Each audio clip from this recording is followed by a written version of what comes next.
Picture this. You're standing in your childhood living room, surrounded by moving boxes and the familiar scent of jasmine tea that has filled this Victorian house for as long as you can remember. Your parents have just finished explaining that your inheritance, the family business, and the property you've called home for 25 years, now belongs entirely to your older brother Derek. They speak as if it's the most natural thing in the world. As if you haven't spent the last 7 years building a successful career while Derek bounced from one failed venture to another. Before we jump back in, tell us where you're tuning in from. And if this story touches you, make sure you're subscribed. Because tomorrow I've saved something extra special for you. You watch your mother carefully fold tissue paper around the porcelain figurines that once belonged to your grandmother. The woman who built this house with her bare hands and broken English after immigrating from Taiwan in 1952.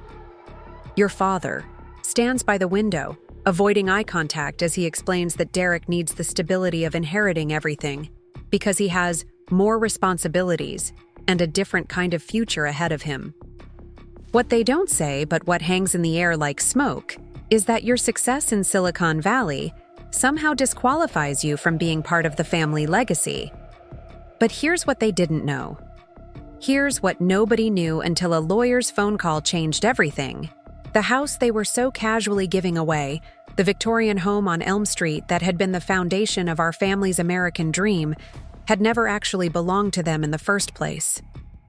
My name is Maya Chen, and this is the story of how my family's betrayal led to the most shocking legal revelation of my life, and how the grandmother I thought I barely knew had been protecting me all along. I was born on a crisp October morning in Millbrook, Oregon, the younger of 2 children to Robert and Linda Chen. Millbrook was the kind of town where everyone knew your business before you did, where the high school football games drew bigger crowds than the annual Harvest Festival, and where being the only Asian family for miles meant you were either completely invisible or hyper-visible, depending on the day and the mood of your neighbors. Our house on Elm Street was a beautiful 3-story Victorian with wraparound porches and gingerbread trim that my grandmother, Po Chen, had purchased in 1952 when she first arrived in America. She had worked 16-hour days in a cannery, saved every penny, and somehow managed to buy this house when banks rarely gave mortgages to Chinese immigrants, and when neighbors weren't always welcoming to families who looked different from the established community. Popo had died when I was 8 years old, but I remembered her as a small woman with an enormous presence who spoke in a mixture of Mandarin and heavily accented English that somehow made perfect sense to me, even when it confused everyone else. She had thick, work-worn hands that could make the most delicate dumplings and tend to roses that bloomed more beautifully in our yard than in any other garden in Millbrook. She was the one who had started Chen's garden center in the back shed, growing seedlings and selling them to neighbors who gradually overcame their initial hesitancy about buying plants from the Chinese lady. My father, Robert, had inherited both the house and the garden center when Popo passed away, and over the years he had built the business into a successful landscaping company that served clients throughout the greater Portland area. By the time Derek and I were in high school, Chen's garden center and landscaping employed 12 people and had contracts with several municipal government agencies and commercial property developers. But even as the business grew and our family's financial situation improved, there was always an undercurrent of uncertainty about my place in the family's future. Derek, who was 3 years older than me, had been designated as the heir apparent from the time he could walk. While I was encouraged to do well in school and pursue whatever interests caught my attention, Derek was being groomed to take over the family business, to carry on the Chen legacy, and to ensure that Popo's American dream continued into the next generation. The difference in how we were treated wasn't necessarily malicious, but it was consistent and unmistakable. Derek received a new truck for his 16th birthday so he could help with landscaping jobs and learn the business from the ground up. I received a used Honda Civic and a suggestion that I might want to consider majoring in something practical like accounting or nursing. Derek was given increasing responsibilities in the garden center, learning about plant care, customer service, and business management. I was expected to help out during busy seasons, but was never included in discussions about long-term planning or business strategy. When Derek graduated from high school, our parents paid for him to attend Oregon State University to study business and horticulture, with the understanding that he would return to Millbrook after graduation to modernize and expand the family company. When I graduated 2 years later with a 4.2 GPA and acceptance letters to several prestigious universities, our parents congratulated me warmly, but explained that they couldn't afford to pay for my education since they had already invested so heavily in Derek's future. This was my first real indication that my parents viewed Derek and me as fundamentally different types of investments. Derek was the foundation of the family's future, worthy of financial sacrifice and long-term planning. I was more like a wild card, someone whose success would be nice but wasn't essential to the family's survival or prosperity. I had always been fascinated by computers and technology, spending hours teaching myself programming languages and building websites for local businesses as a way to earn spending money during high school. My computer science teacher, Mr. Harrison, had encouraged me to pursue software development and had even helped me apply for scholarships at Portland State University's computer science program. When my parents explained that they couldn't help with college expenses, Mr. Harrison worked with me to secure enough financial aid and scholarship money to make my education possible, though it would require me to work part-time throughout college to cover living expenses. The 4 years I spent at Portland State were transformative in ways that extended far beyond academics. Preparing and narrating this story took us a lot of time, so if you are enjoying it, subscribe to our channel. It means a lot to us. Now back to the story. For the first time in my life, I was in an environment where intelligence and creativity were valued above family loyalty or traditional gender roles. My professors recognized my aptitude for programming and problem solving, and I quickly became involved in research projects and internships that connected me with professionals in the rapidly growing Portland tech scene. During my sophomore year, I developed a mobile app that helped small businesses manage their inventory and customer relationships more efficiently. The app gained attention from several startup companies, and by my junior year, I was working part-time as a freelance developer while maintaining a full course load. By the time I graduated, I had job offers from 3 different companies and had earned enough money from consulting work to pay off my student loans entirely. Meanwhile, Derek's college experience was following a very different trajectory. He had started strong in his business and horticulture programs, but he seemed to struggle with the academic demands and the independence that college required. Our parents received regular phone calls from professors and advisors expressing concern about Derek's attendance and performance. He was more interested in the social aspects of college life than in the studying and preparation that would be necessary for him to successfully take over the family business. Derek changed his major 3 times during his 4 years at Oregon State, moving from business to communications to general studies as he tried to find something that felt manageable and interesting. Our parents were disappointed but supportive, suggesting that different people had different learning styles and that Derek would find his footing once he returned home and could learn the business through hands-on experience rather than classroom theory. During my college years, I made a point of coming home regularly to help with the garden center during busy seasons and to maintain my connection with my family. I genuinely loved the work of growing plants and helping customers create beautiful outdoor spaces, and I had hoped that my technical skills might eventually be useful in modernizing the business operations or developing an online presence that could expand their customer base.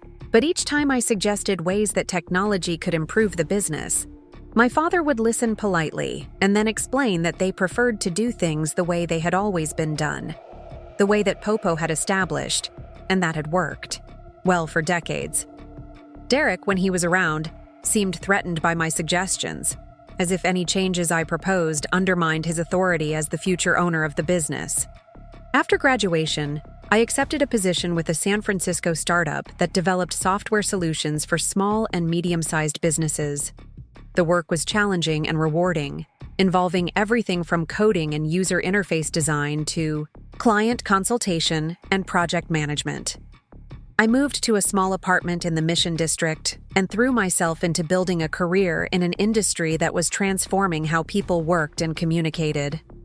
San Francisco, in the early 2020s, was an exciting place to be a young software developer. The city was full of ambitious, creative people who were building companies that could potentially change the world, and the pace of innovation was exhilarating. I worked long hours and spent my weekends learning new programming languages and contributing to open-source projects that connected me with developers around the globe. Within 2 years, I had been promoted twice and was leading a team of developers working on enterprise software that helped companies manage their remote workforces more effectively. The startup I worked for was acquired by a larger technology company, and the acquisition came with stock options and bonuses that suddenly made me more financially secure than I had ever imagined possible. But even as my career flourished, my relationship with my family became increasingly strained. Derek had returned to Millbrook after college and was officially working for the family business, but according to conversations with my father during my monthly phone calls home, he was struggling to adapt to the responsibilities and demands of running a landscaping company. He was more interested in the creative aspects of garden design than in the administrative work of scheduling crews, managing payroll, and maintaining client relationships. Our parents were covering for Derek's shortcomings and working longer hours to compensate for his inconsistent performance, but they continued to speak about him as if he were learning and growing into his role rather than acknowledging that he might not be suited for the demands of business ownership.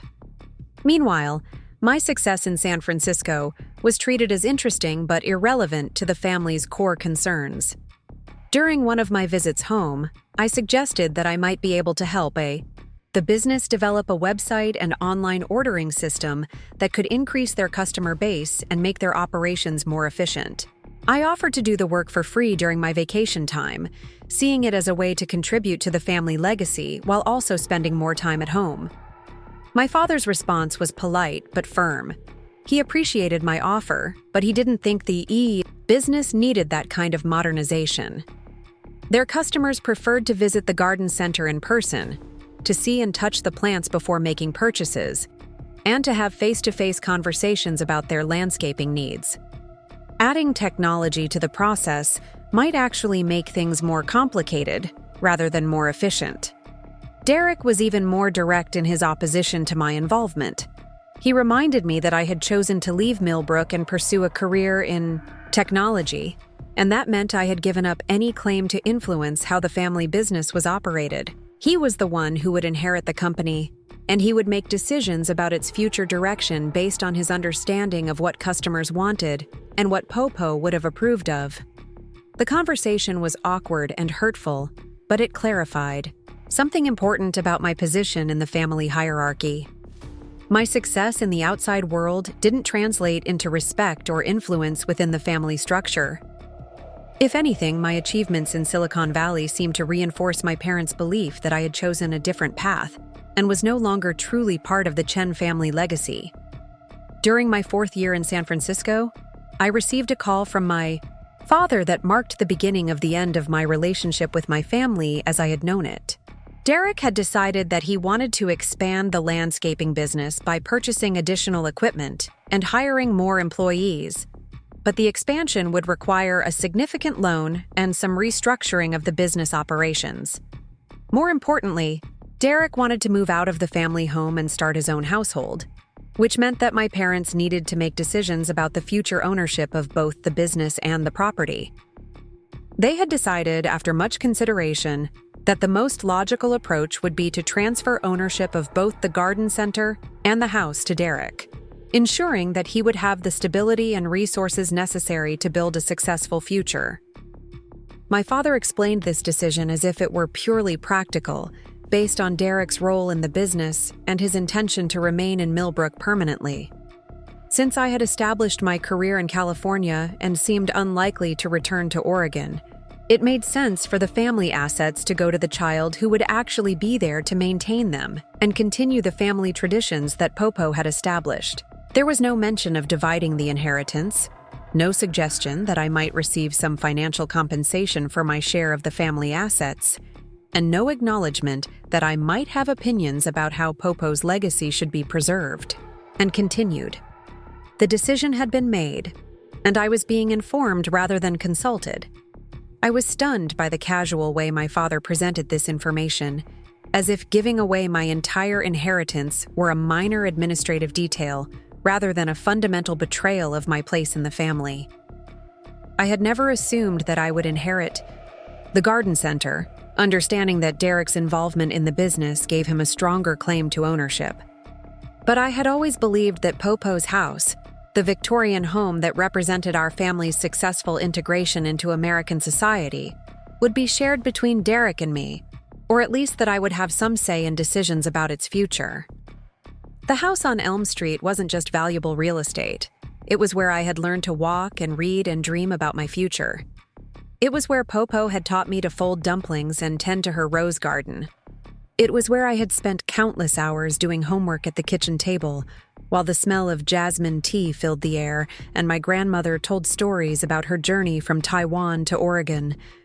But according to my parents, my sentimental attachment to the house was less important than Derek's practical need for a place to live and a foundation for building his future family.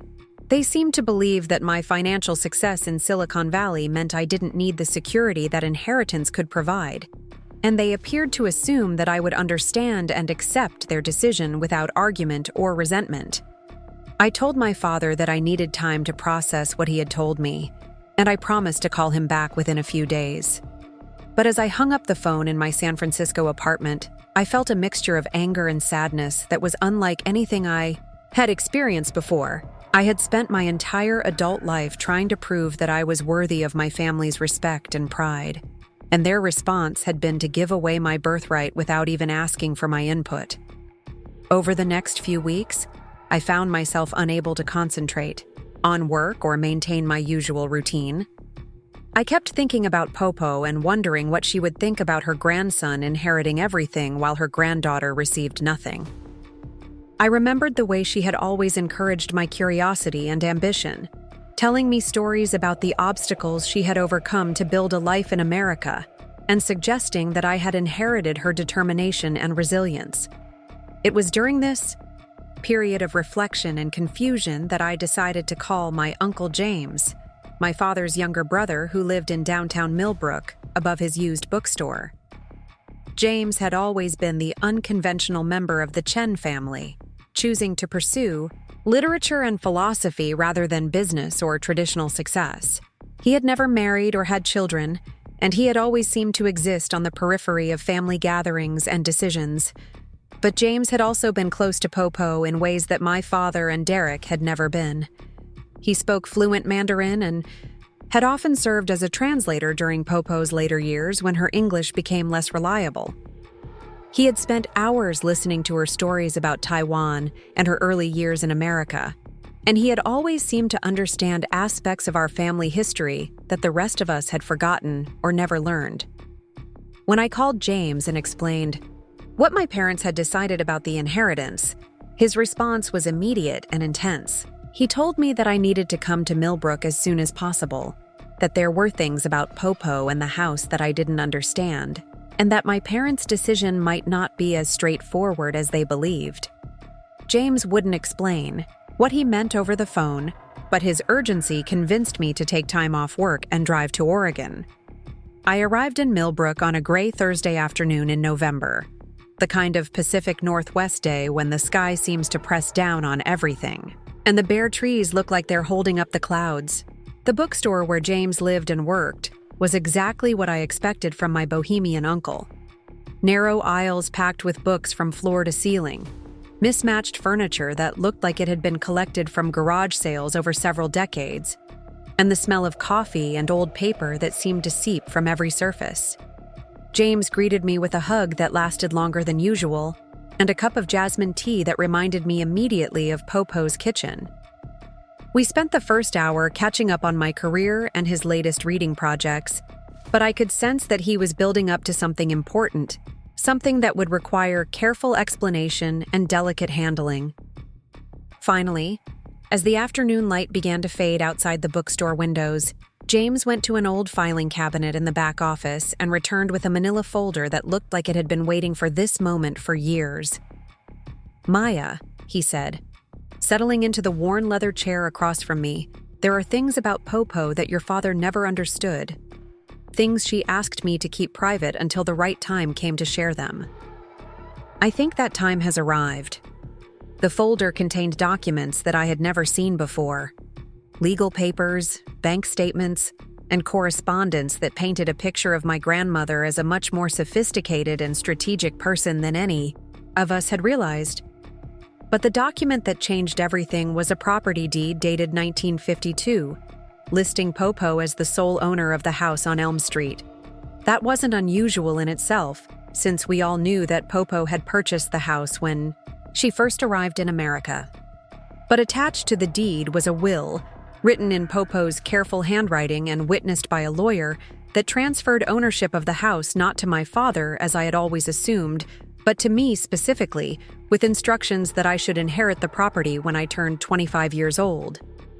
The will was detailed and specific, explaining that Popo had wanted to ensure that her granddaughter would always have a foundation of security and independence, especially if she chose to pursue education and career opportunities that took her away from traditional family expectations. Popo had apparently recognized that Derek would inherit the family business and had wanted to balance that inheritance by giving me something of equal value that would belong to me alone. But the most shocking revelation was that my parents had never actually owned the house where we had lived for my entire childhood. Popo had allowed them to live there and manage the property, but she had never transferred legal ownership to them. According to the documents James showed me, the house had belonged to me since my 25th birthday 2 years earlier, though no one had bothered to inform me of this fact. James explained that Popo had shared this information with him shortly before her death, asking him to ensure that I received the property when the time was right, but also requesting that he use his judgment about when and how to reveal this information. She had been concerned about creating family conflict while I was still young and focused on my education, and she had hoped that my parents would eventually tell me about the inheritance themselves. But as the years passed and it became clear that my parents either didn't know about Popo's will or had chosen to ignore it, James had been waiting for the right moment to intervene. My father's decision to give the house to Derek had finally forced that moment to arrive.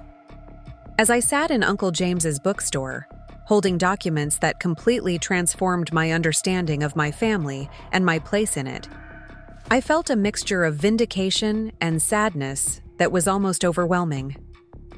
Popo had seen and valued me in ways that my parents never had, and she had taken concrete steps to ensure that I would have independence and security, regardless of how the family business was handled. But I also felt angry about the years I had spent believing that I was the forgotten daughter, the one whose achievements didn't matter enough to warrant investment or inheritance. My parents had allowed me to think that Derek was the only child whose future mattered, when in reality Popo had been planning for my success and independence all along. James helped me understand the legal implications of what we had discovered. The house on Elm Street belonged to me, and my parents had no authority to give it to Derek or anyone else. More importantly, since my parents had been living in the house for decades without paying rent or property taxes, they had actually been living in my house without my knowledge or permission. The revelation was so enormous and so unexpected that I didn't know how to process it or what to do next. I had come to Millbrook expecting to have a difficult conversation with my parents about their inheritance decision. Instead, I had discovered that the inheritance they thought they were giving away had never been theirs to give. Uncle James suggested that I might want to consult with a lawyer before talking to my parents, just to understand my legal options, and to get advice about how to handle such a complicated family situation. He recommended Catherine Williams, an estate planning attorney who had handled several similar cases involving family property disputes and inheritance confusion. As I left the bookstore that evening, carrying copies of the documents that proved my ownership of the family home, I felt like I was stepping into a completely different version of my life. Everything I thought I knew about my family my inheritance, and my place in Popo's legacy had been turned upside down in the space of a single afternoon. The girl who had been told she didn't deserve an inheritance was about to discover that she had been the rightful owner of the family home for 2 years already. And the parents who had casually given away her birthright were about to learn that they had never actually owned what they thought they were giving away. But more than the legal and financial implications, I was grappling with the emotional reality that Popo had understood and loved me in ways that I had never fully realized. Even from beyond the grave, my grandmother was still protecting me and ensuring that I would have the foundation I needed to build whatever kind of life I chose to create. The house on Elm Street had always been more than just real estate to me. Now I was beginning to understand that it had always been more than real estate to Popo as well. It was her gift to me, her way of ensuring that no matter what choices my parents made or what direction my life took, I would always have a place where I belonged completely and unconditionally. Tomorrow, everything would change. But tonight, I sat in my childhood bedroom in the house that I now knew belonged to me, drinking jasmine tea and thinking about the grandmother who had seen my future more clearly than I had ever seen it myself. The appointment with Catherine Williams was scheduled for the following Tuesday morning at 9 o'clock. Her law office occupied the second floor of a restored brick building in downtown Portland, with tall windows that overlooked the Willamette River and walls lined with legal books that looked like they had been accumulating wisdom for decades.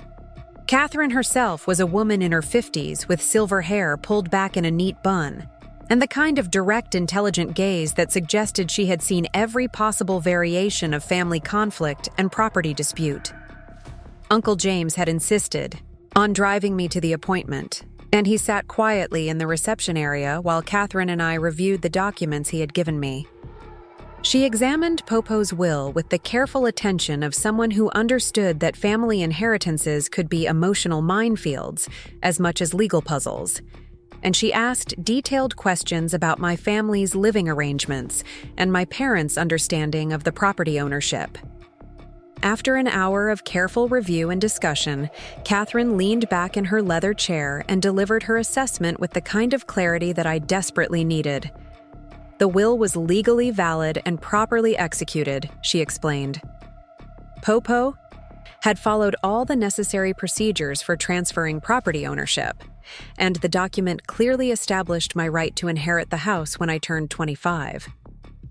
My parents were in good spirits, talking enthusiastically about the expansion plans for the garden center and Derek's ideas for modernizing some of their landscaping techniques. Throughout the meal, I found myself looking around the dining room with new eyes, noticing details about the furniture and decorations that I now knew belonged to me rather than to the family collectively. The experience was surreal, like being a guest in my own house while listening to other people make plans for my property. After dinner, as my mother served green tea and almond cookies, I finally introduced the topic that had brought me home. I explained that I had been researching our family history and had discovered some documents that raised questions about the house and the inheritance arrangements that had been discussed. My father's expression immediately became more serious, and he asked what kind of documents I was referring to. I pulled out copies of Popo's will and the property deed, spreading them across the dining room table like evidence in a courtroom. Presentation. The silence that followed was unlike anything I had ever experienced in our family. My parents stared at the documents with expressions that shifted from confusion to shock to something that might have been fear. Derek leaned forward to examine the papers, his face growing pale as he began to understand their implications. My mother was the first to speak, her voice barely above a whisper. "Where did you find these papers, Maya? How long have you known about this?" I explained about my conversation with Uncle James and my consultation with Catherine Williams, emphasizing that I had only learned about the inheritance a week earlier, and that I was as surprised by the revelation as they appeared to be. I also made it clear that I was not trying to create conflict or to punish anyone, but that I needed to understand how such a significant misunderstanding about property ownership had developed and persisted for so many years. My father examined the will more carefully, his hands shaking slightly as he read Popo's handwritten instructions about transferring the house to me when I turned 25. He looked up at me with an expression that combined embarrassment and confusion in equal measure. "I had no idea," he said finally. "Your grandmother never told me about this will, and I always assumed that she had left the house to me when she died. We've been paying the property taxes and maintaining the house for 17 years, and I never thought to check the actual deed or to verify the ownership status." Derek's reaction was more emotional and direct. "This doesn't make any sense," he said, his voice rising with frustration. "Why would Popo give the house to Maya when she doesn't even live here anymore? I'm the one who's staying in Millbrook. I'm the one who's working in the family business. I'm the one who actually needs a place to live and raise a family." His response revealed something important about how he had been thinking about the inheritance and about my role in the family's future. Derek had apparently assumed that his investment in the family business and his decision to remain in Millbrook entitled him to inherit everything, regardless of what Popo might have actually intended or what legal documents might specify. My mother tried to mediate between Derek's emotional reaction and the legal reality that the documents represented. She suggested that perhaps there had been some mistake or misunderstanding, that maybe Popo had written the will during a period when she was not thinking clearly, or that maybe the documents were not as legally binding as they appeared to be. But as we continued to examine the papers and discuss their implications, it became clear that there was no ambiguity about Popo's intentions or the legal validity of her decisions. She had deliberately and carefully ensured that I would inherit the house, and she had done so through proper legal channels that could not be dismissed or ignored. The conversation continued for almost 3 hours, covering everything from the practical implications of my ownership to the emotional impact of discovering that our family's understanding of its own history had been fundamentally incorrect. My parents seemed genuinely shocked by the revelation, and they struggled to reconcile their assumptions about Popo's intentions with the evidence of what she had actually done.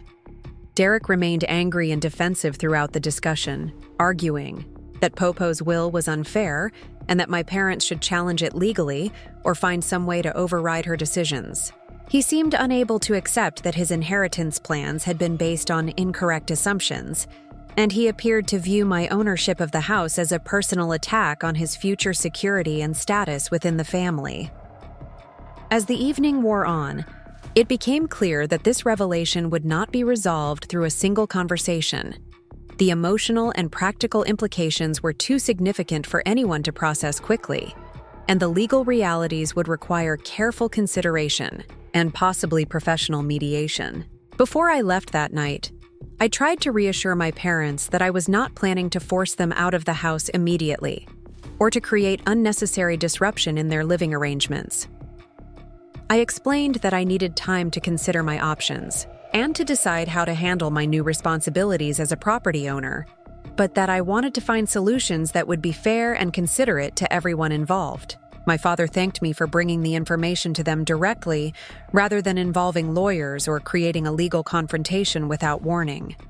He acknowledged that they had made a mistake in assuming they owned the house, and he expressed appreciation for my willingness to discuss the situation as a family matter rather than as a purely legal dispute. But Derek remained hostile and resentful, making it clear that he viewed this development as a betrayal of his expectations and a threat to his plans for the future. Since I was now 27, I had been the legal owner of the property for 2 years, regardless of whether my parents knew about the inheritance or had chosen to acknowledge it. More importantly, Catherine continued, my parents had no legal authority to transfer ownership of the house to Derek or anyone else, since they had never actually owned the property themselves. Any documents they might have signed or any promises they might have made about giving the house to Derek would be legally meaningless, since you cannot give away something that does not belong to you. The situation was complicated by the fact that my parents had been living in the house and maintaining it for decades, which might give them some tenant rights or claims for compensation for improvements they had made to the property. But these complications would not affect my fundamental ownership rights, and they certainly would not give Derek any claim to inherit something that had never belonged to our parents in the first place. Catherine recommended that I document everything carefully before approaching my family about the inheritance issue. She suggested that I obtain a certified copy of the current property deed from the county courthouse, which would officially confirm my ownership status. She also recommended that I have the house appraised so that I would understand its current market value and could make informed decisions about how to handle the financial aspects of the situation. Most importantly, Catherine advised me to think carefully about what I wanted to achieve through revealing this information to my family. Did I want to assert my ownership rights and potentially force my parents to find alternative housing arrangements? Did I want to use this leverage to demand a more equitable distribution of family assets? Or was I primarily interested in correcting the record and ensuring that my parents understood the true legal status of the property? These were not just legal questions, Catherine explained. They were personal and emotional decisions that would affect my relationship with my family for years to come. She encouraged me to take time to consider my options before making any irreversible choices about how to proceed. As James drove me back to Millbrook after the meeting, I found myself overwhelmed by the magnitude of what I had learned and the decisions I would need to make. For 2 years, I had been the legal owner of valuable real estate without knowing it, while my parents had been making plans to give away property that had never belonged to them. The irony was almost too perfect to believe. I spent the rest of that week staying in James's spare room above the bookstore, taking long walks through downtown Millbrook, and trying to process the emotional implications of my changed circumstances. The town looked different to me now that I knew I owned one of its most beautiful houses, and I found myself noticing details about the Victorian architecture and the mature landscaping that I had taken for granted during my childhood. The house on Elm Street was genuinely valuable, both financially and historically. Built in 1952 with craftsmanship that was rarely seen in modern construction, it featured original hardwood floors, detailed crown molding, and large windows that filled every room with natural light. Popo had maintained the property meticulously during her lifetime, and my parents had continued that tradition, updating the electrical and plumbing systems while preserving the historical character that made the house special. A real estate agent I consulted estimated that the property was worth approximately $400,000, a significant sum that reflected both the house's excellent condition and the increasing desirability of Millbrook as a place for Portland professionals to establish homes with more space and character than they could afford in the city. But beyond its financial value, the house represented something much more profound about Popo's understanding of what I would need to build a successful and independent life. She had given me something that could not be taken away by family politics or changed circumstances.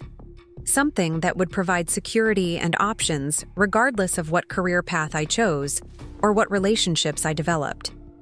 The more I learned about Popo's planning and foresight, the more I realized how little I had understood about her during her lifetime.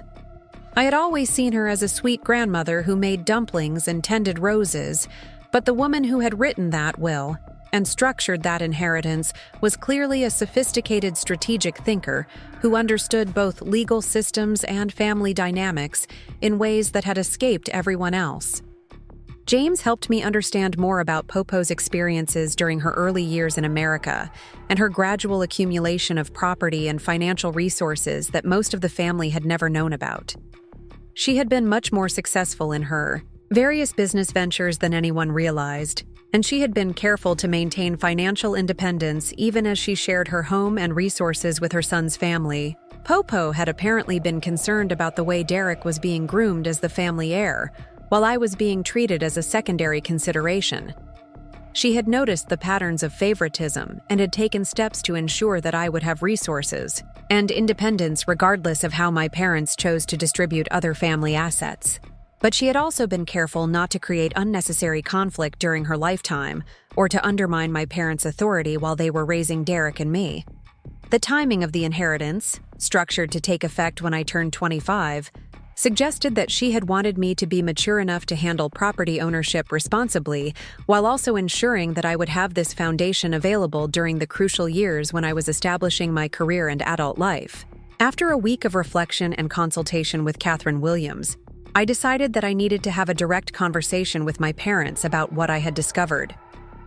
I wanted to give them an opportunity to explain their understanding of the property ownership situation, and I wanted to see how they would respond when confronted with evidence that their inheritance plans were based on incorrect assumptions about what they actually owned. I called my mother and asked if I could come to dinner on Sunday evening, explaining that I had some important family matters to discuss, but not revealing the specific nature of what I had learned.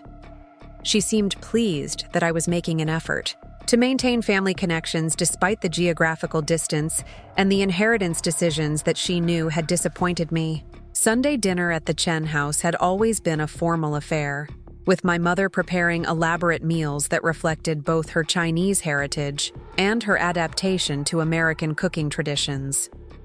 The dining room table was set with the good china that Popo had brought from Taiwan, and the familiar smells of soy sauce and jasmine rice filled the house in ways that immediately transported me back to childhood. Derek was present for dinner, along with his girlfriend Sarah, a pleasant woman who worked as a dental hygienist and who seemed genuinely interested in learning about the family history and traditions. As I drove back to James's bookstore that night, I realized that revealing the truth about the inheritance had solved one problem while creating several others. I now knew that I owned valuable property and that my parents had no legal authority to give away my inheritance. But I also knew that asserting my ownership rights would fundamentally change my relationship with my family and would force me to make difficult decisions about how to balance my legal rights with my emotional connections. Over the following weeks, I found myself caught between competing pressures and conflicting advice about how to handle the situation. Catherine Williams encouraged me to think carefully about my long-term goals and to avoid making decisions based primarily on emotional reactions to my family's behavior. She pointed out that property ownership came with responsibilities as well as rights, and that I would need to decide whether I wanted to be actively involved in managing the house or whether I preferred to find ways to convert my ownership into other forms of financial security. Uncle James offered a different perspective, suggesting that Popo's gift represented more than just real estate or financial value. He believed that she had intended the inheritance to provide me with independence and options, and he encouraged me to consider how I could honor her intentions while also addressing the practical needs of family members who had been living in the house for decades. My parents, meanwhile, seemed to be struggling with the implications of learning that they had been living in my house for 2 years without knowing it. They offered to pay rent or to work out some kind of arrangement that would compensate me for my ownership while allowing them to continue living there until they could make alternative arrangements. Derek's attitude remained confrontational and resentful. He accused me of being vindictive and selfish, suggesting that I was using Popo's will to punish the family for their inheritance decisions. He also argued that Popo's will was unfair and that my parents should contest it legally, claiming that she had not been competent to make such important decisions during her final years.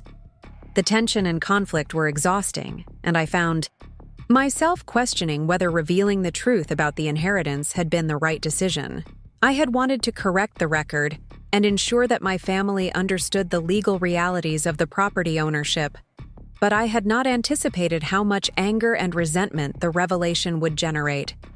It was during this period of uncertainty and family conflict that I received a phone call that would change everything once again. Catherine Williams called me on a Thursday afternoon with news that she had discovered additional information about Popo's estate planning that none of us had previously known about. While researching the property records and inheritance documents, Catherine had uncovered evidence that Popo had established a trust fund in my name that had been growing and accumulating interest for the past 17 years. The trust contained not only cash and investment accounts, but also ownership stakes in several local businesses that Popo had acquired as silent partner investments during her later years. The financial value of the trust was substantial, potentially worth more than the house itself, but it had been structured so that I would not gain access to it until I reached the age of 30, or until I demonstrated that I was using my inheritance responsibly and in ways that honored Popo's values and intentions. Catherine explained that the trust documents included detailed instructions about how Popo wanted her legacy to be used, with specific emphasis on supporting education, entrepreneurship, and community development in ways that would benefit other immigrants and first-generation Americans who were facing challenges similar to those she had overcome. This new information completely transformed my understanding of Popo's planning and her expectations for how I would use my inheritance. She had not simply given me valuable assets, she had created a foundation that would allow me to make a positive impact on other people's lives while also ensuring my own financial security and independence. But the trust also came with responsibilities and expectations that were much more complex than simple property ownership. Popo had apparently envisioned that I would use my education and career success as a platform for helping other people overcome obstacles and achieve their own versions of the American dream that she had pursued so determinedly. As I absorbed this new information about the scope and purpose of Popo's legacy, I realized that the conflict with my family over the house was actually a relatively small part of a much larger story about inheritance, responsibility, and the ways that success can be used to create opportunities for others. The girl who had thought she was fighting for her fair share of a family inheritance was beginning to understand that she had actually inherited a mission and a responsibility that extended far beyond her own financial security or family relationships.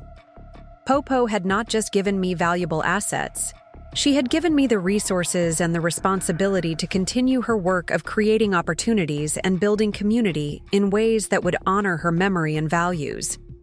But before I could fully embrace that mission, I would need to resolve the immediate conflicts with my family and establish my independence in ways that would allow me to use Popo's legacy as she had intended. The path forward was becoming clearer, but it would require courage and determination that I was only beginning to understand I possessed. The trust fund documents that Catherine Williams had discovered painted a picture of Popo that was completely different from the quiet grandmother I remembered.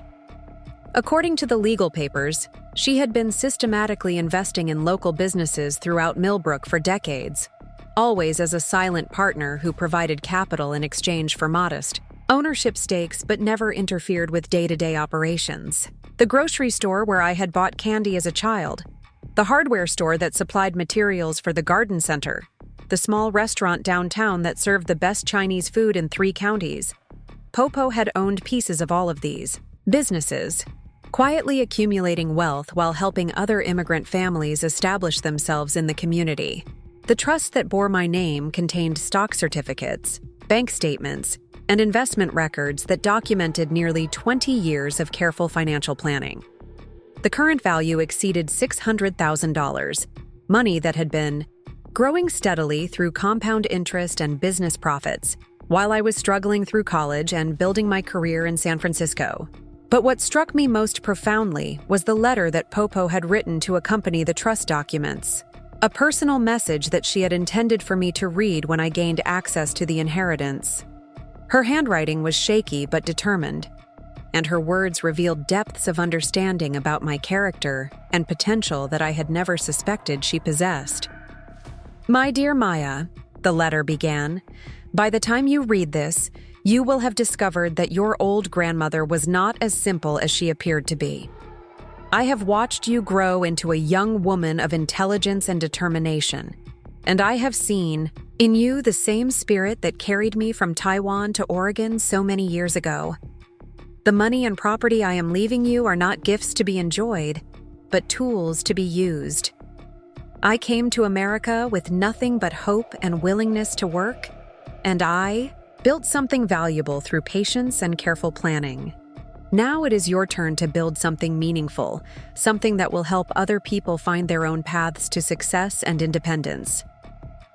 Popo's letter continued for several pages, explaining her philosophy about wealth and responsibility, her observations about the challenges facing immigrant families in small American towns, and her specific hopes for how I might use my inheritance to create opportunities for others. She wrote about the loneliness she had experienced during her early years in Millbrook, the difficulties of navigating American business practices and legal systems without family connections or cultural familiarity.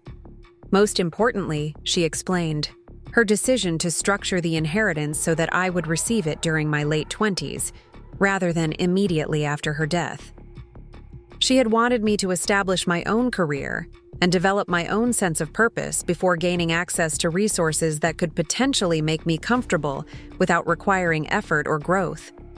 Your parents love you and Derek equally, she wrote. But they do not understand that love must sometimes take different forms for different children. Derek needs guidance and structure because he struggles with independence. You need resources and freedom because you have the strength to create your own path. I am giving each of you what you need most, not what might seem most fair to outside observers. Reading Popo's letter in Catherine Williams's office, I felt overwhelmed by the weight of responsibility and the clarity of purpose that she was passing on to me. The woman I had known as a gentle grandmother who made dumplings and tended roses had been a visionary entrepreneur who understood business, law, and human nature in ways that had escaped everyone around her. Catherine explained that accessing the trust fund would require me to submit a detailed plan for how I intended to use the money, along with evidence that I was capable of managing significant financial resources responsibly. The trust documents specified that at least 60% of the funds must be used for purposes that aligned with Popo's values, supporting education, helping immigrants start businesses, or investing in community development projects that would benefit working-class families. The remaining 40% could be used for my personal financial security, but even those funds came with expectations about prudent investing and long-term planning rather than immediate consumption or lifestyle enhancement. Popo had clearly intended to ensure that her inheritance would create lasting positive impact rather than simply making me wealthy. Over the following weeks, I found myself completely absorbed in developing a plan that would meet the trust requirements while also addressing the immediate conflicts with my family. I spent hours researching nonprofit organizations, community development programs, and educational initiatives that might benefit from funding and support. I also began to seriously consider the possibility of leaving my job in San Francisco and returning to Oregon to establish something new and meaningful in Millbrook itself. The idea of starting a business or organization in my hometown had never occurred to me before, but Popo's vision of using resources to create opportunities for others resonated with experiences I had had throughout my career. During my years in Silicon Valley, I had repeatedly encountered brilliant people whose potential was limited by lack of access to capital, mentorship, or professional networks. I had worked with immigrants from around the world who possessed extraordinary technical skills, but struggled to navigate American business culture and employment practices. I had seen how small amounts of well-directed support could transform someone's career trajectory in ways that created enormous value for both individuals and communities. The more I researched and planned, the more excited I became about the possibility of creating something that would honor Popo's legacy while also addressing problems I cared deeply about. I began to envision a business incubator and educational center that would help immigrants and first-generation Americans develop technical skills, start businesses, and build professional networks in the rapidly growing Pacific Northwest technology sector.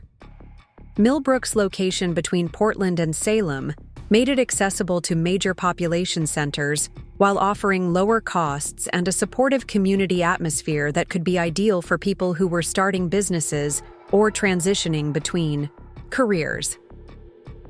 The town's changing demographics, with increasing numbers of young professionals choosing to live outside expensive urban areas, suggested that there might be significant demand for the kind of programs and services I was considering. But developing a comprehensive plan for using Popo's inheritance also forced me to confront the ongoing tensions with my family and to make definitive decisions about my ownership of the house on Elm Street.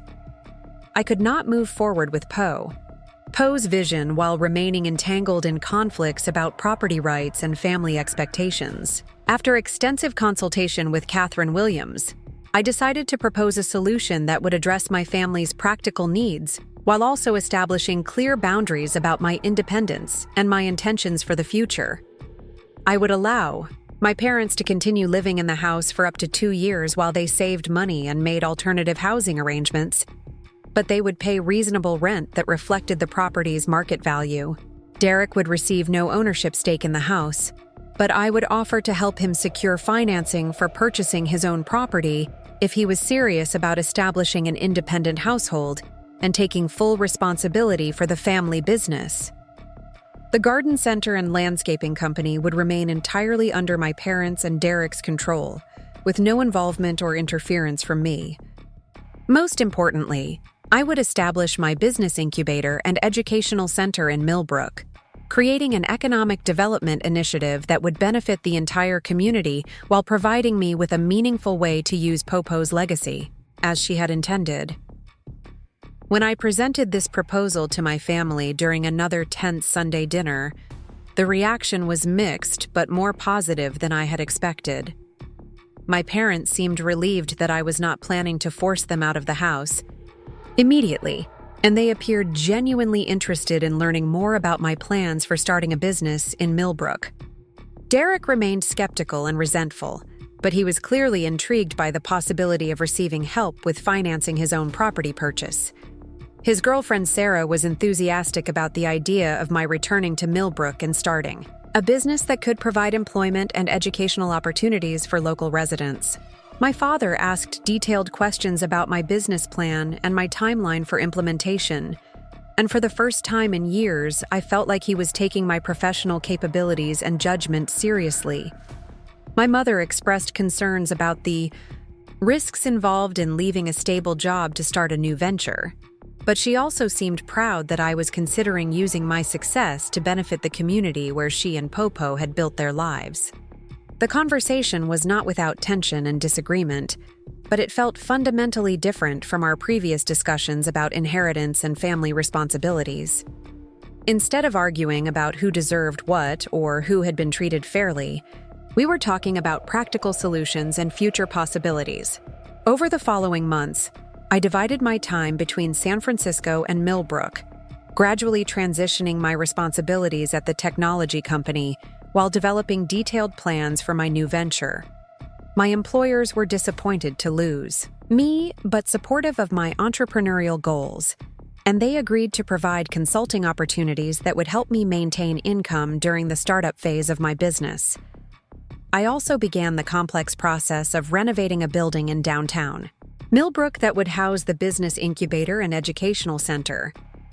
The building was a former furniture store that had been vacant for several years, with excellent bones but outdated electrical and communication systems that would need significant upgrading to support modern technology businesses. The renovation project became a community effort in ways that I had not anticipated.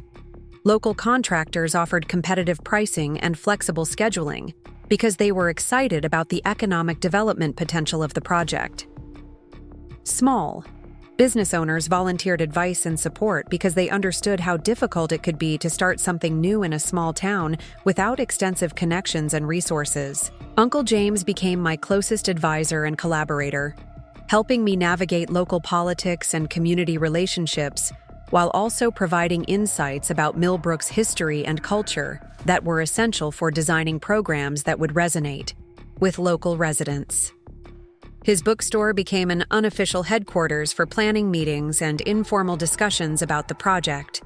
The relationship with my parents gradually improved as they saw evidence of my commitment to the community and my serious approach to business planning. My father began offering advice about local suppliers and contractors, drawing on decades of experience running a successful business in Millbrook. My mother helped me understand the educational needs and interests of local families, particularly immigrant parents who wanted better opportunities for their children. Even Derek's attitude began to soften as he realized that my success was not threatening his position in the family business, but was actually creating new opportunities for collaboration and mutual support. When I offered to help him develop a website and online ordering system for the garden center, he accepted the assistance with genuine gratitude rather than defensive suspicion. The business incubator that I established was named the Po Chen Center for Entrepreneurship and Innovation, honoring my grandmother's memory while clearly communicating the organization's mission and values. The center offered office space, technical support, business mentoring, and access to capital for immigrants and first-generation Americans who were starting technology companies or developing products and services that addressed community needs. The educational component of the center provided programming classes, business development workshops, and English language instruction specifically designed for people who were transitioning into technology careers or starting their own companies. We partnered with Portland State University and several community colleges to offer accredited courses and certification programs that could help participants advance in their careers or qualify for better employment opportunities. Within 6 months of opening, the Po Chen Center was hosting 12 startup companies and providing educational services to more than 60 individuals. The businesses ranged from mobile app development and web design to innovative manufacturing and sustainable agriculture, but they all shared a focus on solving real problems and creating value for their communities. The success of the center attracted attention from economic development agencies, technology industry associations, and media outlets that were interested in rural entrepreneurship and immigrant business development. The coverage was overwhelmingly positive, highlighting both the innovative programming and the personal story of how I had used my inheritance to honor my grandmother's legacy while creating opportunities for others. But the most meaningful recognition came from the participants themselves, people who credited the center with providing crucial support during the early stages of their businesses or career transitions. I received letters and emails from program graduates who had secured employment with major technology companies, launched successful businesses, or used their new skills to advance in their existing careers. One particularly touching message came from a woman named Maria Santos, who had immigrated from El Salvador with her family when she was 12 years old.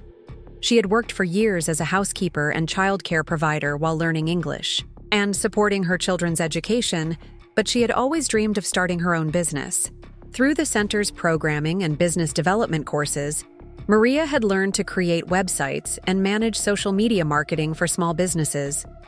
She had started her own digital marketing company that specialized in helping Latino-owned businesses reach broader customer bases through online advertising and professional web presence. "Your grandmother would be so proud of what you have built," Maria wrote in her thank you note. "You have given people like me the tools and confidence to create our own American dreams, just like she did so many years ago.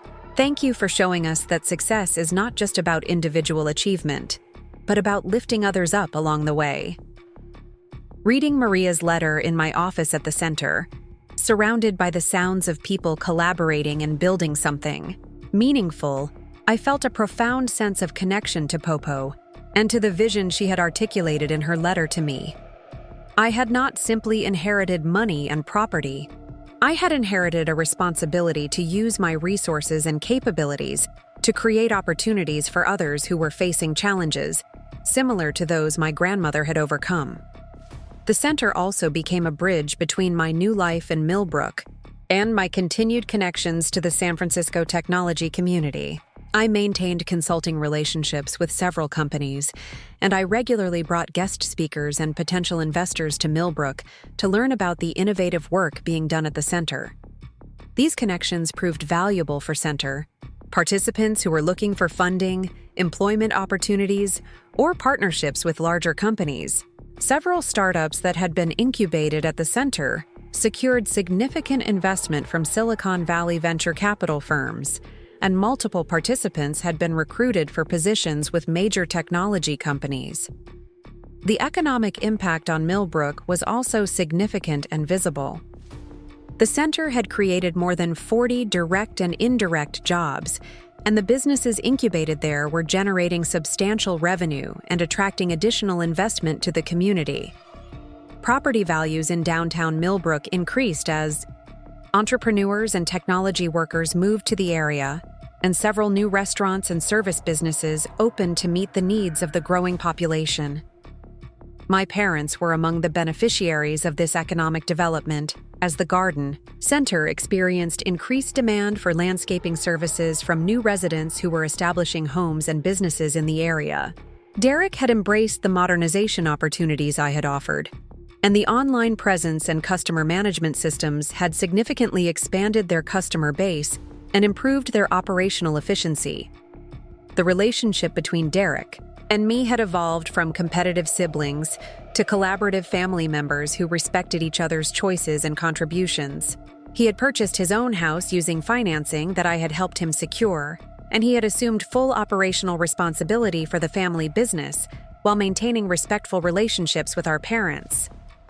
My parents had found a comfortable apartment in a senior living community that offered them independence while providing access to healthcare and social services as they aged. They seemed genuinely proud of what I had accomplished with the center, and they frequently brought visitors to tour the facility and learn about the programs we offered. The 2-year timeline I had established for their transition out of the house on Elm Street had proven to be perfect for everyone involved. It had given them time to adjust to the idea of my ownership, while also providing them with the flexibility to make thoughtful decisions about their future living arrangements. I had moved back into the house myself, renovating Popo's old bedroom into a home office where I could work on center business while maintaining the connection to family history and community roots that had become so important to my sense of purpose and identity. Living in Popo's house and working in the community where she had built her life, I felt a daily connection to her values and vision that influenced every decision I made about the center and about my own future. The roses she had planted still bloomed in the backyard, and I had learned to tend them using techniques she had taught me during childhood visits to her garden. The house had become more than just my residence. It was a symbol of the continuity between Popo's generation and mine, a reminder that success and independence could be used to create opportunities for others rather than simply to accumulate wealth or status for oneself. As I reflected on the transformation that had occurred since that shocking family dinner, when my parents had announced their plans to give my inheritance to Derek, I realized that discovering the truth about Popo's will had been only the beginning of a much larger journey toward understanding my own purpose and potential. The girl who had felt forgotten and undervalued had become a woman who was creating lasting change in her community while honoring the legacy of a grandmother whose wisdom and foresight had made it all possible. But the most important discovery was not about money or property. It was about the power of using success to lift others up, and the satisfaction that came from building something meaningful that would continue to create opportunities long after my own involvement had ended. The Popo Chen Center had become more than a business incubator or educational facility. It had become a living memorial to a woman who had understood that true prosperity comes not from what you accumulate for yourself, but from what you create for others to build upon. The phone call came on a Wednesday morning in late September, 3 years after I had established the Popo Chen Center. I was reviewing applications for our newest cohort of entrepreneurs when my assistant knocked on my office door with an expression that suggested the caller was someone significant. "Robert Chen is on line 2, she said. "He sounds upset about something, but he insisted it was urgent family business." I hadn't spoken to my father in several weeks, though our relationship had settled into a comfortable pattern of monthly dinners and occasional collaboration on community projects. His voice on the phone carried a strain that I hadn't heard since the difficult days when we were working through the inheritance revelations. "Maya," he said without his usual pleasantries, "we need to talk as soon as possible. Derek is in serious trouble, and we're going to need your help to figure out what to do about it." My first thought was that Derek had been in an accident or had developed health problems, but my father quickly clarified that the crisis was financial and legal rather than medical. Derek had been making increasingly poor decisions about the garden center's operations, and the business was now facing bankruptcy and potential criminal charges related to fraudulent billing practices. According to my father, Derek had been inflating invoices for municipal landscaping contracts, charging for services that were never performed and materials that were never delivered. The scheme had apparently been going on for almost 2 years, and the total amount of fraudulent billing exceeded $200,000. The situation had come to light when a new city administrator had conducted a routine audit of vendor contracts and discovered discrepancies between what Derek's company had billed and what had actually been delivered. The city had suspended all contracts with Chen's Garden Center and had referred the matter to the district attorney's office for potential prosecution. Derek was facing felony fraud charges that could result in significant prison time, and the business owed substantial amounts to suppliers and employees that it could not pay. My parents had already spent their retirement savings trying to cover the immediate debts, but the amount owed was far beyond their ability to address. "I need to know if there's anything we can do," my father said, his voice heavy with exhaustion and shame. Derek made terrible mistakes, but he's still family, and we can't just watch him go to prison without trying to help him. The irony of the situation was not lost on me. 3 years earlier, Derek had been furious about my inheritance and had accused me of being selfish for not sharing my resources with the family. Now he was the one in desperate need of financial assistance, and my parents were turning to me as their only hope for preventing a complete disaster. But more than the financial implications, I was troubled by the revelation that Derek had been engaging in fraudulent business practices that violated everything Popo had stood for in terms of integrity and community responsibility. The garden center that she had started as a way to serve her neighbors and build trust within the community had been turned into a vehicle for deception and theft. I told my father that I would meet with them that evening to discuss the situation and to understand the full scope of the problems they were facing. I also suggested that they should consult with a criminal defense attorney immediately, since the legal implications were potentially more serious than the financial ones. The family meeting that night was unlike any conversation we had ever had. Derek looked physically ill, his face pale, and his hands shaking as he explained how the billing fraud had started as small padding of invoices during difficult months and had gradually escalated into systematic deception that he had been unable to stop or control. He spoke about the pressure he had felt to maintain the business's profitability and his fear of disappointing our parents by admitting that he was struggling to manage the company successfully. The municipal contracts that Popo and my father had built through decades of reliable service had become increasingly competitive, and Derek had been unable to adapt to changing market conditions and pricing pressures. Rather than asking for help or acknowledging his limitations, Derek had chosen to falsify records and inflate billings in ways that temporarily maintained cash flow while creating enormous long-term risks. He had convinced himself that he would eventually find ways to provide the services he was billing for, or that he could gradually reduce the fraudulent charges without anyone noticing the discrepancies. My mother sat in silence throughout Derek's confession, occasionally wiping tears from her eyes as she listened to her son describe decisions that had put the entire family legacy at risk. My father asked detailed questions about the timeline and the amounts involved, trying to understand how such extensive fraud had gone undetected for so long. The total amount of fraudulent billing was actually closer to $300,000 when interest and penalties were included, and the city was demanding full restitution within 60 days, or they would pursue criminal prosecution to the fullest extent of the law. The business assets, including all equipment and inventory, were worth perhaps $100,000, leaving a substantial gap that would need to be covered through other means. Derek had already consulted with a criminal defense attorney, who had advised him that restitution was his only realistic hope for avoiding prison time. If he could repay the fraudulent charges and demonstrate genuine remorse and cooperation with the authorities, he might be able to negotiate a plea agreement that would involve probation and community service rather than incarceration. But without the ability to make restitution, Derek was almost certainly facing felony conviction and multiple years in state prison. The attorney had also warned that my parents could potentially face civil liability for the business debts, since they had been listed as guarantors on several of the contracts and loans that Derek had defaulted on.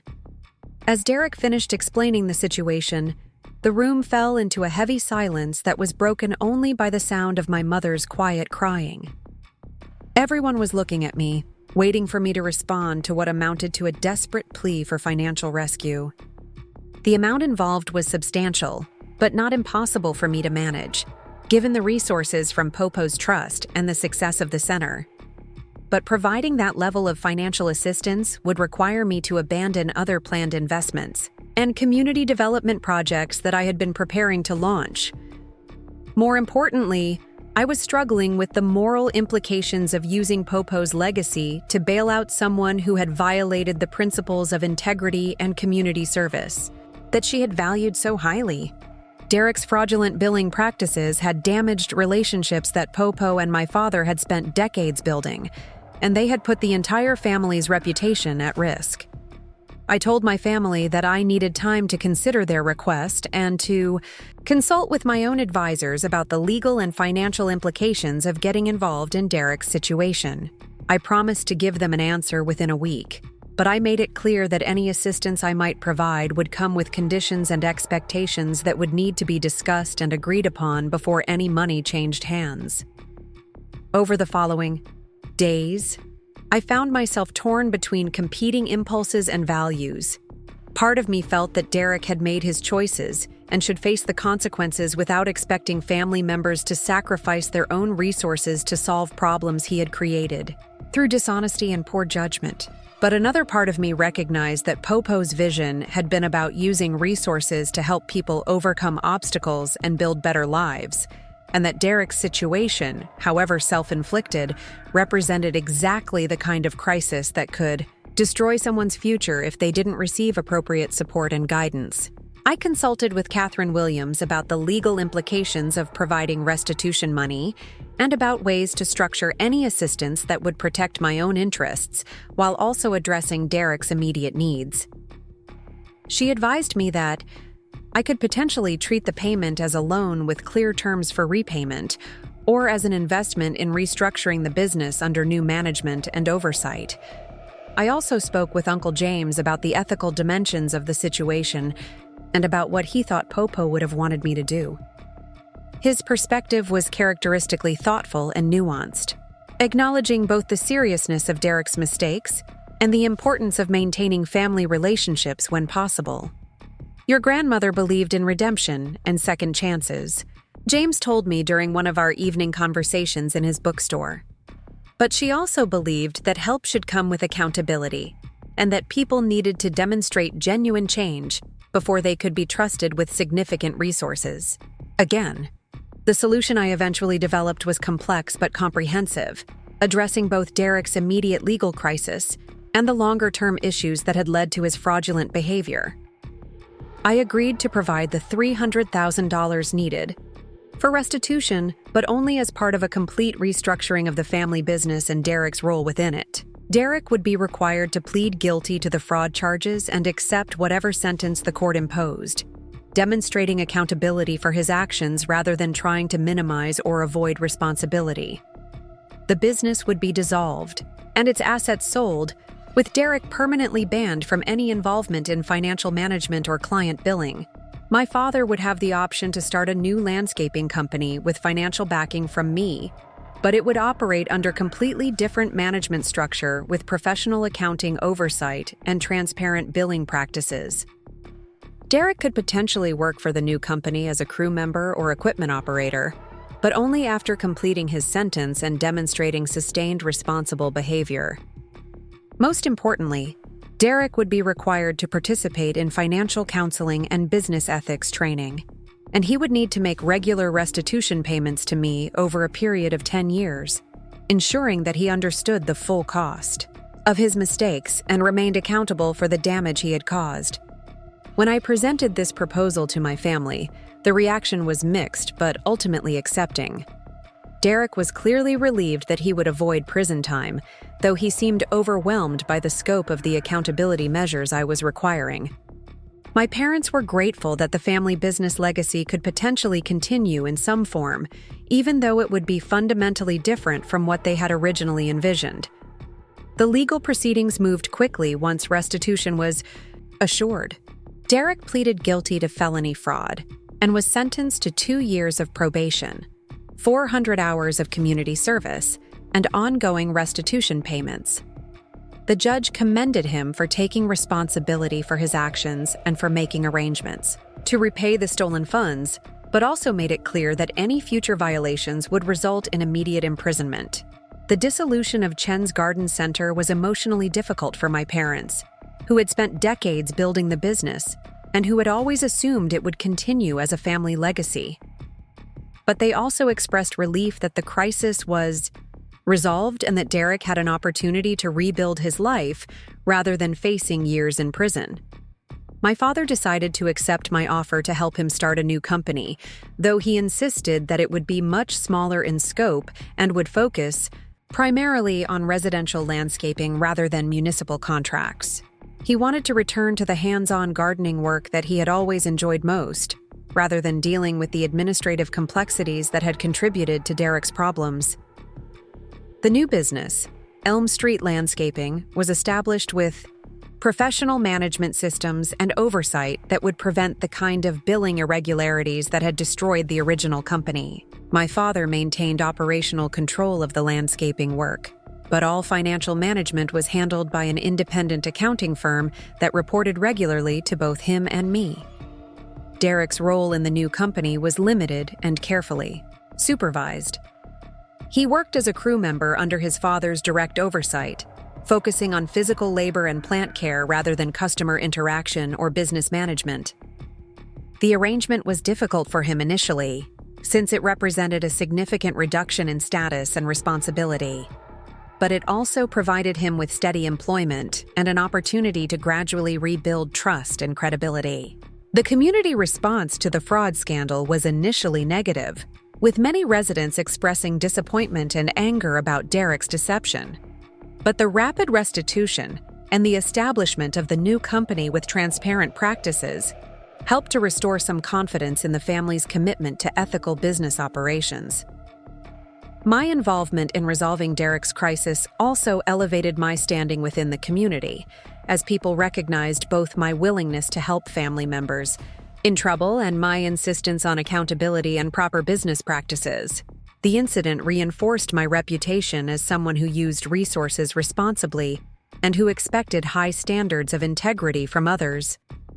The Po Chen Center continued to grow and expand its programming during this period, partly because the crisis with Derek had demonstrated the importance of business ethics training and financial management education. We added new workshops on legal compliance and accounting practices, specifically designed to help entrepreneurs avoid the kinds of mistakes that had destroyed Derek's business. The center also partnered with local law enforcement and the district attorney's office to develop educational programs about business fraud prevention and ethical decision-making. These programs were offered both to center participants and to the broader business community, helping to create awareness about common problems and best practices for maintaining legal and ethical operations. 1 year after Derek's sentencing, I received a letter from him that marked a significant turning point in our relationship. He wrote about his experiences during community service, which had involved working with a nonprofit organization that provided landscaping services for low-income elderly residents. The work had given him a new perspective on the purpose and value of the gardening skills that Popo had passed down to him, and he had begun to understand how those skills could be used to serve others, rather than simply to generate profits for himself. I realize now that I lost sight of what Popo was trying to teach us about work and community, Derek wrote. I became so focused on making money and proving myself that I forgot about the satisfaction that comes from doing good work and helping people. I want you to know that I understand why you required all the conditions you did, and I'm grateful that you gave me a chance to make things right instead of just writing me off entirely. Derek's letter also included a detailed plan for how he hoped to eventually start his own small landscaping business that would focus specifically on serving elderly and disabled residents who needed help maintaining their gardens and yards. He had been developing this plan during his community service work, and he wanted to know if I would consider providing guidance and potentially some financial support once he had completed his probation and demonstrated sustained responsible behavior. The transformation in Derek's attitude and goals was remarkable, and it represented exactly the kind of redemption and growth that Popo had believed was possible when people were given appropriate support and accountability. His plan for serving vulnerable community members aligned perfectly with the values that had guided Popo's business philosophy and that continued to inform my work at the center. I agreed to meet with Derek regularly to discuss his business plan and to provide mentoring support as he worked toward launching his new venture. But I also made it clear that any financial assistance would depend on his completion of probation, his consistent restitution payments, and his demonstration of sustained ethical behavior over a significant period of time. The gradual rebuilding of my relationship with Derek was one of the most unexpected outcomes of the crisis that had initially seemed like it might destroy our family permanently. His willingness to accept responsibility for his mistakes and to work toward genuine change had created opportunities for mutual respect and collaboration that had never existed when we were competing for family resources and recognition. My parents, meanwhile, seemed more relaxed and happy than they had been in years. The smaller scale and clearer focus of Elm Street landscaping suited my father's temperament and energy level much better than the complex operations of the original garden center had. My mother had taken on a part-time role managing customer, communications and scheduling, work that she found engaging and manageable. The financial pressure that had contributed to Derek's poor decisions was eliminated by the new business structure and the professional oversight that prevented the accumulation of unsustainable debts or unrealistic commitments. My parents were earning less money than they had during the peak years of the original business, but they were also working fewer hours and experiencing much less stress about financial management and legal compliance. The resolution of Derek's crisis had also clarified my own role and priorities within the family and the community. I was no longer the forgotten daughter who had to fight for recognition and respect. I had become the family member who others turned to for guidance and support during difficult times. But more importantly, I had learned to use my resources and influence in ways that created positive change while maintaining appropriate boundaries and expectations. The assistance I had provided to Derek was not a gift or a bailout. It was an investment in his potential for growth and redemption that came with clear requirements for accountability and change. As I reflected on the 3 years that had passed, since I first discovered Popo's will and learned about my true inheritance, I realized that the most valuable legacy she had given me was not the money or the property, but the wisdom to understand that resources are tools for creating opportunities, rather than simply markers of personal success. The girl who had once felt betrayed by her family's priorities had become a woman who could help others navigate their own crises while maintaining her principles and her commitment to the values that Popo had embodied throughout her life. The inheritance had given me not just financial security, but the foundation to build something meaningful that would continue to create positive impact long after my own involvement had ended. The invitation arrived on letterhead that immediately caught my attention. Governor Sarah Mitchell was requesting my presence at the Oregon Economic Development Awards ceremony in Salem, where the Popo Chen Center would be receiving the state's highest honor for rural innovation and community impact. The letter mentioned that I would be expected to deliver remarks about entrepreneurship and inclusive economic development to an audience that would include state legislators, business leaders, and media representatives. 5 years had passed since I had returned to Millbrook to establish the center, and the recognition from the state government represented a milestone that I knew would have made Popo enormously proud. The center had grown from a single building housing 12 startups to a campus of interconnected facilities that served more than 200 entrepreneurs annually. and had generated over $15 million in economic activity for the Hawaii region. But the state award was only one of several developments that spring that seemed to be bringing my journey full circle in ways I could never have anticipated.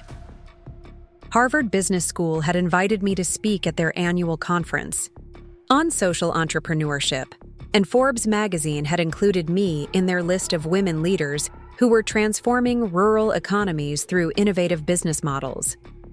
The media attention was gratifying, but the real validation came from the daily interactions with people whose lives had been changed through their involvement with the center. Every morning when I walked through the facilities, I encountered entrepreneurs who were building sustainable businesses, students who were developing technical skills that would lead to better careers, and community members who were collaborating on projects that addressed local challenges while creating economic opportunities. Maria Santos, the digital marketing entrepreneur who had written me such a meaningful thank you note several years earlier, had become one of our most successful graduates and was now serving as a mentor and advisor to newer participants. Her company employed 12 people and provided marketing services to more than 60 small businesses throughout Oregon and Washington. The success stories were numerous and varied, but they all shared common themes about the power of targeted support, practical education, and access to capital and professional networks. We had learned that small amounts of well-directed assistance could create enormous positive impacts when combined with high expectations for accountability and performance. The center had also become a model that was being replicated in other rural communities throughout the Pacific Northwest. I regularly consulted with economic development agencies and community organizations that were interested in adapting our programming and approach to their own local circumstances and needs. But perhaps the most meaningful recognition had come from an unexpected source the previous fall, when the city of Millbrook had decided to rename the downtown district where the center was located. The area was now officially known as the Popo Chen Innovation District, with new signage and promotional materials that celebrated both my grandmother's legacy and the economic transformation that had occurred in the community.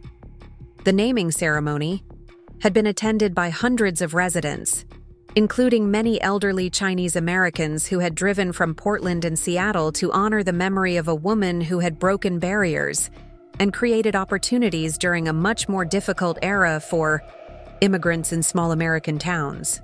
Uncle James had been instrumental in organizing the ceremony, working with community leaders to ensure that the celebration reflected both Popo's individual achievements and the broader history of Asian American contributions to Oregon's development. His remarks during the dedication had brought many people to tears as he described his mother's courage, determination, and vision for creating a better future for subsequent generations. The ceremony had also provided an opportunity for Derek to speak publicly about his grandmother's influence on his own life and about the lessons he had learned during his difficult period of legal troubles and personal growth.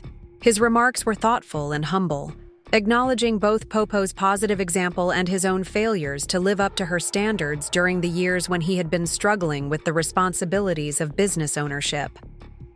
Derek's transformation over the preceding 3 years had been remarkable and genuine. He had completed his probation requirements ahead of schedule, consistently made his restitution payments, and demonstrated sustained commitment to ethical business practices and community service. His work with elderly residents had evolved into a small but successful landscaping business that specialized in accessible garden design and maintenance for people with mobility limitations. More importantly, Derek had developed a perspective on work and success that was much more aligned with Popo's values and with the collaborative approach that had always characterized the best aspects of our family's relationship with the Millbrook community. He spoke frequently about the satisfaction he derived from helping people maintain their independence and dignity by ensuring that they could continue to enjoy their outdoor spaces despite physical challenges. The relationship between Derek and me had evolved into something approaching genuine friendship, built on mutual respect for each other's choices and acknowledgement of the different paths we had taken toward understanding what it meant to honor Popo's legacy. We consulted with each other regularly about business decisions and community projects, and we had begun collaborating on initiatives that combined the center's resources with Derek's landscaping expertise. One of our most successful joint ventures was a program that provided gardening education and supplies to refugee families who were interested in growing their own food, but lacked experience with American soil conditions and growing seasons. Derek's practical knowledge of plants and cultivation techniques combined with the center's educational programming and community connections to create opportunities for cultural exchange and economic development that benefited both refugee families and established community members. My parents had also found their own forms of fulfillment and recognition during these years of family healing and community development. My father had been elected to the Millbrook City Council, where he advocated for small business development and infrastructure improvements that would support the growing technology sector. His reputation for integrity and practical problem-solving had made him a respected voice in local politics, and he frequently consulted with other municipalities that were interested in promoting rural economic development. My mother had returned to her background in education by developing literacy and citizenship programs for adult immigrants at the center. Her ability to speak both English and Mandarin, combined with her understanding of the challenges facing families who were navigating American institutions and cultural expectations, made her an invaluable resource for people who were working toward citizenship or seeking better employment opportunities. The work my parents were doing represented their own ways of honoring Popo's memory and continuing her commitment to helping immigrants succeed in American society. They had found meaningful roles that utilized their skills and experience, while also contributing to the broader community development initiatives that had grown out of the center's programming. The house on Elm Street had become much more than my residence. It had evolved into an informal gathering place for community leaders and center participants who were working on collaborative projects or seeking mentorship and guidance. I regularly hosted dinners and meetings that brought together entrepreneurs, educators, local officials, and volunteers who were contributing to various aspects of the center's mission. The house itself had been carefully restored to honor Poe. Poe's memory, while also accommodating its new role as a community hub. I had preserved her rose garden and had added a small greenhouse where center participants could experiment with sustainable growing techniques and develop products for local farmers' markets. The kitchen, where Popo had made countless dumplings, and pots of jasmine tea had been expanded and modernized to accommodate larger groups, but I had kept her original wooden table and the ceramic tea set that she had brought from Taiwan decades earlier. Living in the house where Popo had built her American dream while continuing her work of creating opportunities for others provided me with a daily connection to her values and vision that influenced every decision I made about the center and about my own future priorities. The success and recognition that the center had achieved also created new opportunities and responsibilities that required careful consideration of how to maintain our core mission while also responding to growing demand for our services and expertise. Several major foundations had approached me about scaling up our programming to serve larger geographical areas or developing online educational platforms that could reach entrepreneurs who were unable to participate in our physical facilities. Technology companies were interested in partnering with us to develop new tools and applications that could support rural business development and distance learning initiatives.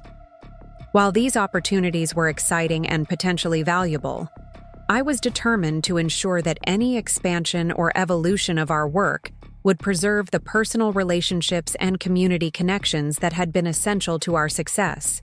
Popo's legacy was built on understanding that business success required both technical competence and genuine care for the people and communities that businesses were meant to serve. The decision-making process about growth and expansion had led me to establish an advisory board that included Uncle James, Maria Santos, Derek, several center graduates, and community leaders who could provide diverse perspectives about how to balance growth opportunities with mission integrity. The advisory board's first major recommendation was that we should focus on replication rather than centralization, helping other communities develop their own versions of the center, rather than trying to manage a large multi-site operation from Millbrook. This approach would allow us to share our knowledge and experience while ensuring that each new center would be tailored to local needs and circumstances. We had already begun working with 3 other rural Oregon communities to establish similar facilities, and the early results suggested that the model could be successfully adapted to different economic conditions and demographic characteristics, while maintaining its core focus on immigrant entrepreneurship and community development. The replication strategy also aligned with Popo's philosophy about empowering people to create their own solutions rather than making them dependent on outside resources and management. Each new center would be locally owned and operated, with ongoing consultation and support from our team, but ultimate decision-making authority resting with community members who understood their own priorities and challenges. The spring when I received the Governor's Award was also when I made a personal decision that represented my own evolution from someone who had been focused primarily on professional achievement to someone who was ready to embrace a broader range of life experiences and relationships. I had been dating Michael Torres, a physician who had moved to Millbrook to establish a rural health clinic that served many of the same families and communities that participated in center programming. Michael shared my commitment to using professional skills to address community needs, and our relationship had developed naturally through collaboration on health education and wellness initiatives. Our engagement announcement in the local newspaper had generated enormous excitement throughout the community, partly because people had been observing our relationship develop over several months, and partly because many residents viewed Michael's commitment to rural healthcare as perfectly complementary to my work in economic development. The wedding planning process became an opportunity to honor both Popo's memory and the community relationships that had been so central to my personal and professional growth.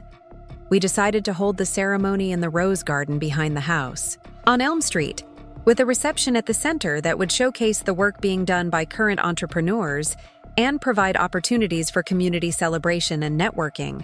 Uncle James would officiate the ceremony, drawing on his philosophy background and his deep understanding of family history to create a service that reflected both traditional values and contemporary commitments to equality and partnership.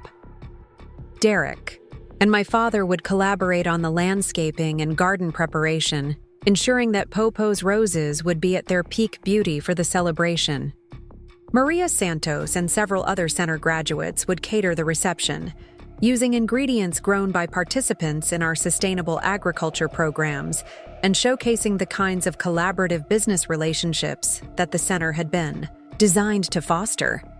The wedding represented much more than a personal milestone. It was a celebration of the community that had grown around the center and a demonstration of how personal happiness and professional mission could be integrated in ways that strengthened both individual relationships and collective commitments to social change. The guest list included people from every phase of my journey, from college professors and Silicon Valley colleagues to center participants and community members who had become friends and collaborators over the years. The diversity of the celebration reflected the networks and relationships that had developed through the center's programming and my own commitment to bridging different communities and perspectives. But the most meaningful aspect of the wedding preparation was the opportunity it provided to reflect on how much had changed since that shocking family dinner when my parents had announced their plans to give my inheritance to Derek.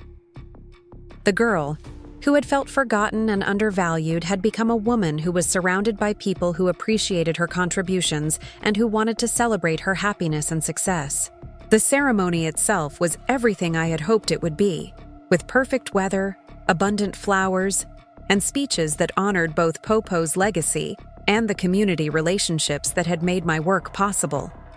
Uncle James's remarks about the continuity between Popo's generation and mine brought many guests to tears, and Derek's toast about second chances and family forgiveness created a moment of reconciliation that felt like the final healing of old wounds.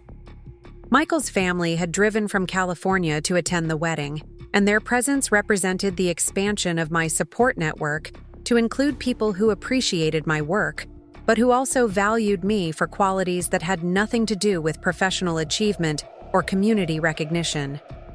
The reception featured presentations by several center participants who showcased their businesses and discussed how the programming had influenced their career development and entrepreneurial success. The evening concluded with dancing and conversation that continued long after the formal events had ended, with guests from different backgrounds and generations sharing stories and making connections that would continue beyond the celebration. 6 months after the wedding, I received news that represented the ultimate validation of everything I had worked to achieve through the center and through my commitment to honoring Popo's legacy. The MacArthur Foundation had selected me as one of their fellowship recipients, recognizing my work in rural economic development and immigrant entrepreneurship as having exceptional potential for creating lasting social change. The MacArthur Fellowship would provide substantial financial resources that could be used to expand our programming and to develop new initiatives that addressed emerging challenges facing rural communities and immigrant families. But beyond the financial support, the recognition represented acknowledgement from the broader philanthropic and academic communities that our work was achieving significant impact and was worthy of continued investment and expansion.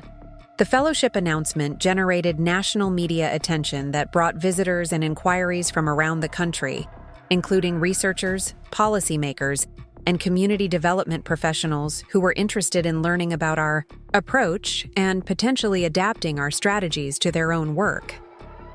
But the recognition that meant the most to me came from a letter I received from Popo's closest friend, Mrs. Liu, who was now 93 years old and living in a nursing home in Portland.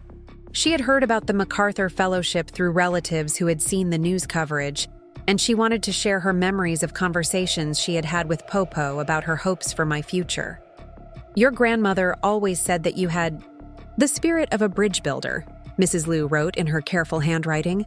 "She knew that you would find ways to connect different kinds of people and to help them learn from each other. She would be so proud to see how you have used her gifts to create opportunities for so many families who are following the same path she took so many years ago." Mrs. Liu's letter also included information about a safe deposit box that Popo had maintained at a Portland bank, with instructions that the contents should be given to me if I ever achieved recognition for work that honored her values and vision. The box contained photographs, letters, and documents that provided even more insight into Popo's experiences during her early years in America and her systematic efforts to help other immigrant families establish themselves in Oregon communities. Among the documents was a business plan that Popo had written in the 1960s for a nonprofit organization that would provide loans and business education to immigrant entrepreneurs. Her plan was remarkably similar to the programming that we had, developed at the center, suggesting that my work was continuing a vision that she had been developing for decades, but had never had the resources or community support to implement. The discovery of Popo's business plan felt like a final confirmation that I had understood her intentions correctly, and that the center represented a fulfillment of dreams that she had carried throughout her life. The documents also provided guidance for future expansion and development that would ensure our programming remained true to her original vision while adapting to contemporary challenges and opportunities. As I reflected on the journey that had brought me from the forgotten daughter to the MacArthur Fellow, I realized that the most important transformation had not been in my external circumstances, but in my understanding of what it meant to live a meaningful life. Popo's inheritance had given me financial resources and property ownership, but her true gift had been the example of how to use success and recognition as platforms for creating opportunities for others. The center had become much more than a business incubator or educational facility. It had become a living demonstration of Popo's belief that prosperity and security were most valuable when they were shared and when they enabled other people to build their own versions of the American dream. Standing in the rose garden where Popo had taught me to tend plants, and where Michael and I had celebrated our wedding, I felt a profound sense of gratitude for the unexpected path that had led me to this life of purpose and community connection. The girl who had once felt invisible and undervalued had become a woman who was recognized nationally for her contributions, while remaining rooted in the relationships and values that gave her work its meaning and direction. The house on Elm Street continued to serve as both my home and a symbol of the continuity between Popo's generation and mine. A reminder that true prosperity comes not from what we accumulate for ourselves, but from what we create for others to build upon. Every morning when I made jasmine tea in Popo's kitchen, and every evening when I tended her roses, I felt connected to a legacy that would continue long after my own contributions had become part of history. The story that had begun with betrayal and disappointment had evolved into one of transformation and purpose, proving that the most valuable inheritances are not money or property, but the wisdom to understand that success is measured by the positive impact we create in other people's lives. Popo had given me more than an inheritance. She had given me a mission, and I had spent my adult life learning how to fulfill it in ways that honored both her memory and the ongoing needs of the community she had loved. Up next, you've got 2 more standout stories right on your screen. If this one hit the mark, you won't want to pass these up. Just click and check them out.